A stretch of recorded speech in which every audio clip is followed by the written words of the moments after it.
Hi guys, welcome one and all to the Time Bomb channel, of course with myself, the Bombardier. Today's review is a Casio. Casio has been present in my life for years now. I didn't exactly invite them in, they've just simply been there, primarily through calculators, watches. Even the Beastie Boys used an early Casio tone keyboard in that timeless classic Girls. Yeah, I'll put a link down below so you can go remind yourselves of how good that track is, or was for the time. I think it's probably also fair to say that most of you watching this video today will have owned a Casio at some stage in your life. And yes, as a young kid, I had a Casio calculator watch. Unfortunately, I can't find any photos of me with it on to be able to identify which version it was. But anyway, the first data banks were released back in the early 80s, and various other models since then have become available. And of course, some of them have found their way onto actors' wrists in movies, Back to the Future being one of note.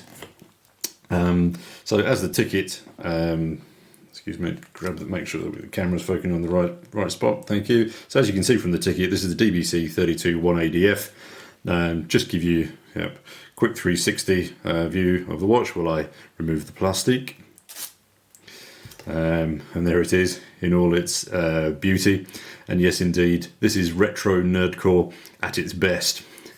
But I would also pose that perhaps it might be a little bit more versatile than that retro nerdcore that it has at first glance. And primary reason for that being is that these lugs are 32 mils. Sorry, 32. These lugs are, I need a calculator. These lugs are 22 millimeters across, and they are easily accessible up inside here. So you could quite simply swap the strap out, give it a new look as and when required. I think also that a strap change would be in order for another reason. And that is that on this particular strap, the watch itself only weighs around 36 grams. So a slightly more robust strap might add some wrist presence here, as at present you put it on and you kind of forget it. Added to which the keeper is the wrong size. So you're shoving this through into here, and because of the way it's slightly deformed at the end, it really is, it's quite annoying and frustrating to get it on and off. But anyway, I think the bigger issue of forgetting that you're wearing the watch is dangerous, and it's specifically dangerous if you're anywhere near anything slightly damp. And yes, I'm referring to the total lack of water resistance on this watch, which to me is plain silly. I cannot think of why they felt so lazy or arrogant when leaving that off the product design list. But coming back to the strap, as I say, it's a simple resin. You've got at the top here sign black buckle, and I think the battery is going to outlive the strap just because of the quality. And yes, the battery, as it proudly boasts on the top of the screen there, it's a 10-year battery. Is it really? Has anyone ever tested that? Personally, I'd be really happy with 5 years, and if I still have this watch in 5 years, I promise to update you all on the longevity of that battery. Alternatively, should you need to swap the battery out, I think it's going to be pretty cheap to replace it. And obviously then 4 simple screws on the back here is something I think that most of us will be able to do by ourselves.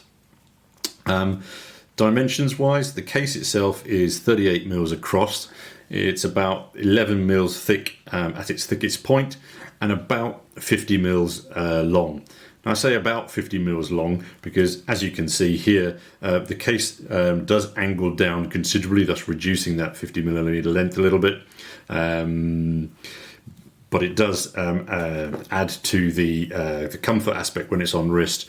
Wrist check today, G-Shock Frogman, other end of the spectrum from Casio. Anyway, just pop this on wrist so that you can see what I mean about the fit. So,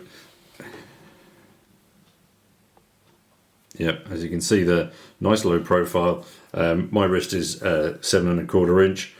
So I think it's going to fit most wrist sizes without issue. Smaller wrists won't be dwarfed, and I think on larger wrists also it's going to look pretty good, as I say. But for me, the strap is going to change at some stage in the future. Still not quite sure yet as to what that would be.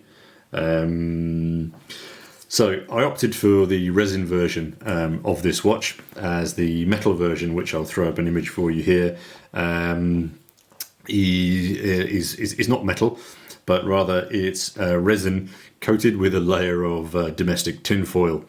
Visually, I don't think it looks bad at all. But from previous experience with the Casio, what was it, the world timer thingamajiggy, the James Bond one, that tinfoil comes off all too quickly. It gets dinged up really, really badly, and I was really underwhelmed by that watch as a consequence. So onto the functions, calculator. Apologies guys, I didn't buy this watch for the calculator or the data bank. My nerd self got this for the aesthetics and is not disappointed. Frankly, my fingers are too big to effectively operate these buttons, and trying to do math on this keyboard makes me feel about as agile as a bear changing a plug.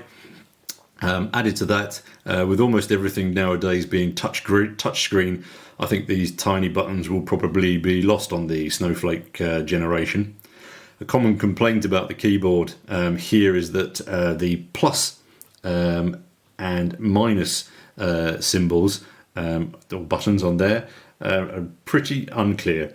If you can tell me which is which. Anyway, in calculator mode, you soon find out which is which, but I wanted to flag it up for you.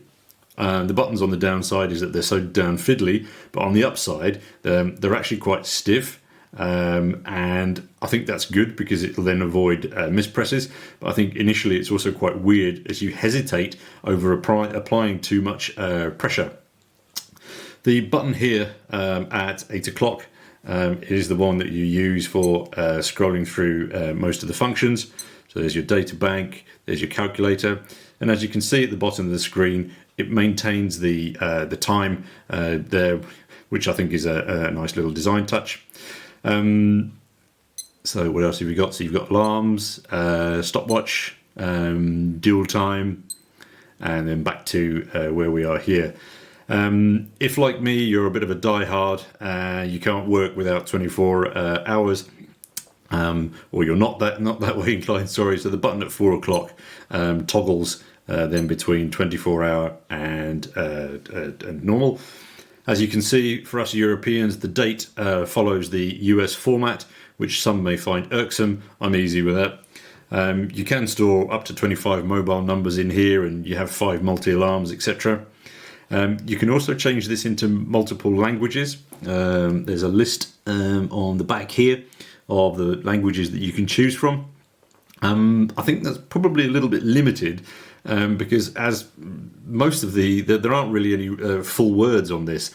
So Monday, M-O-N, mon, will become lun if you're Spanish and get if you're Japanese. But yeah, other than that, I don't see much other use of the multiple languages. You do have currency exchange, which you find in calculator, but it works off simple long division multiplication rather than any live rates. So I reckon most people will continue to use their phone apps for this type of function. At the 2 o'clock button here, you have the light. It's not very good with too much light in while I'm filming here. I'll throw up a shot in the dark for you. It works pretty well. It's that very, very retro orangey digital, which is kind of cool. Personally, I wouldn't recommend using the auto tilt function on the light, as the system itself resets itself after a few hours to preserve the battery. So every time you want to use the auto tilt light, you've got to go back in and set it up again, but then again in a few hours it's going to reset itself. Anyway, I think the LCD screen here for visibility is fantastic. I think it performs really, really, really well. And if I move further away from the camera, as long as it doesn't drop out too much on the focus, I think you can see that even at pretty good distance, it's still performing. You can still see the time nice and clearly. Bear in mind, though, of course, that the screen is acrylic, so make sure you've got a tube of Polywatch to hand. There's probably at some stage in the future you might be polishing out a couple of little dings. So, in conclusion, if you've got a slight nerd tendency or your guilty pleasures are gently warmed by retro resin, then I think this watch is easily going to impress, as it is a whole bunch of fun. If you're after something robust, waterproof, and you've got large hands and or fingers, then maybe look somewhere else in the Casio lineup. But in final conclusion, I think don't compare this to a G-Shock. I think that's just churlish. Don't take this watch too seriously. It cost me £30 and it's got bags and bags of retro character for that amount of money, which will keep you entertained for a very long time. Added to that, everyone that I've show it to goes, hey, that's pretty cool. So I think there's probably a little bit of street cred attached to these things, or maybe there's just a whole bunch of retro nerds sitting around the world. Well, that's certainly the ones that I'm talking to anyway. Okay, guys, that's a wrap for today. Please do hit the subscribe notification bell thingy if you found the review useful. And until next time, this is the Bombardier signing off. Last little overview. And there we go. Okay, cheers guys. Thank you now.